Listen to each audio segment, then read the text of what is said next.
Everyone, it is Tuesday afternoon, early afternoon, about 3 o'clock, 3:30, and out doing some heat training for a recovery run today. She's warm down the LiQWYD Creek Trail. Bit of shade at the moment, as you can see. Just going through a unshaded section, we'll call it. Yeah, 6-minute recovery, so just taking it easy. As always with the recovery, easy pace, easy intensity, not pushing too much.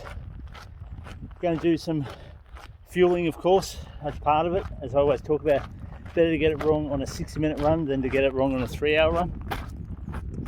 But all in all, it's just running on the legs that are slightly heavy from Sunday's 2.5-hour effort and enjoying the heat at the same time in the sunshine. Let's go and do it. Keep going, everyone. We've been going for just over 15 minutes.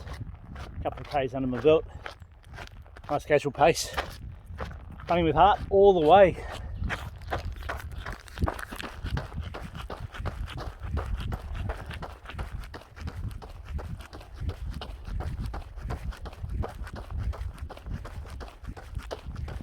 So we're at what's commonly known as the turnaround point on the LiQWYD Creek Trail.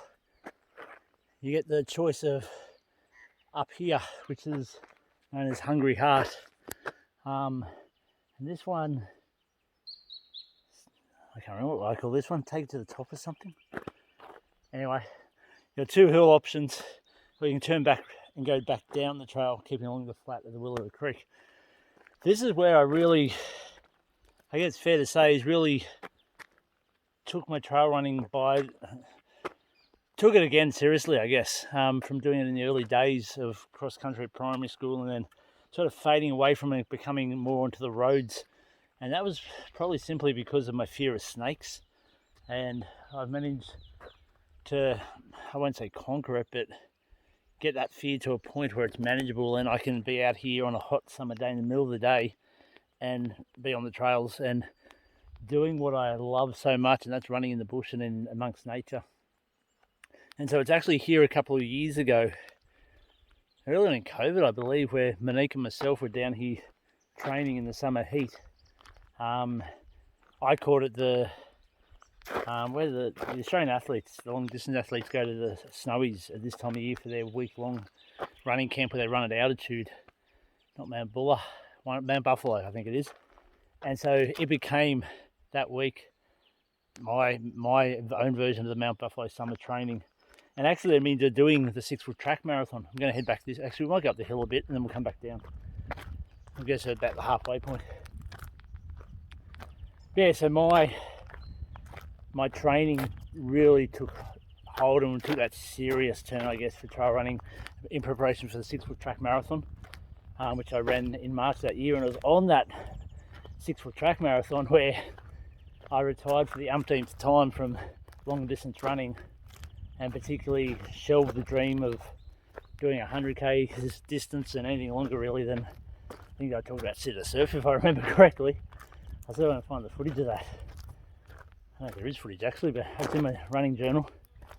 But yeah, so anyway, this is overgrown. Check this out. Usually it's nice and clear through here. But yeah, it was from that and then sitting down and talking to Monique and praying about it, following my faith, I realised my running with heart journey wasn't finished and I was still looking for something longer, something bigger to challenge. I was at the time dealing with my anxiety and I still deal with that. But that's when the Sonder Monster Mission 231 was born. And then the serious training took to another level and got more serious as prepared for that challenge. Didn't get to complete that challenge last year, but took some time off, well not time off from running, but back off the running. Spent time, I guess, giving myself some downtime basically because I worked so hard through that period. And just to give myself a chance to see where running was going to lead me once again. head back down. And so here I am, started 2023 in serious training once more. And this time, I guess,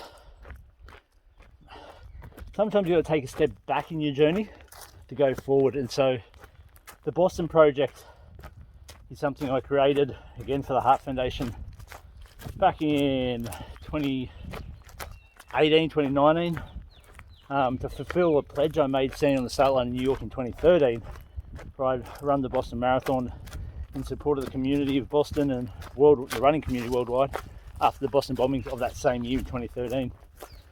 That 10 years since I made the pledge is this year. I always said I had to qualify for Boston within that 10-year period. And I shelved it for a few years as I battled my anxiety and what have you, and found myself following that trail running avenue. But I've decided to do something I've never done before, and that's train for a fast marathon, so a Boston Qualifier, and tick the box of 100k officially at the same time, because I ran the 100k with Craig to qualify. It was a virtual, I guess you could say, to qualify for Sonder Monster, so we could handle the 231. But I've never done it officially. So that's the goal at the moment at the start of 2023, and from there we see where the running takes us, the journey takes us. I gotta run. Let's go.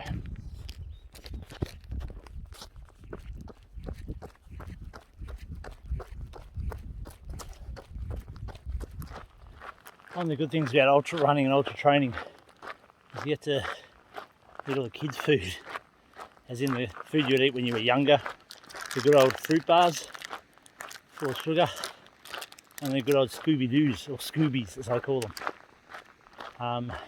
Just fruit bites. Yeah, that's a good fun part. So I'm going to have some Scoobies now as I approach about the 35, actually probably close to 40 minutes now. We're getting close to the end, everyone. Recovery day. I enjoy these. I've got some horses which might have to keep them off. Back on the streets now in Portland, off the trails, and as always you seem to come back quicker than you go out. So we've got about 8 minutes to spare. We're probably about 4 or 5 from home, but we've got the strides to do, so we'll go into them once we get to the top of the hill. Finishing it off, running with heart.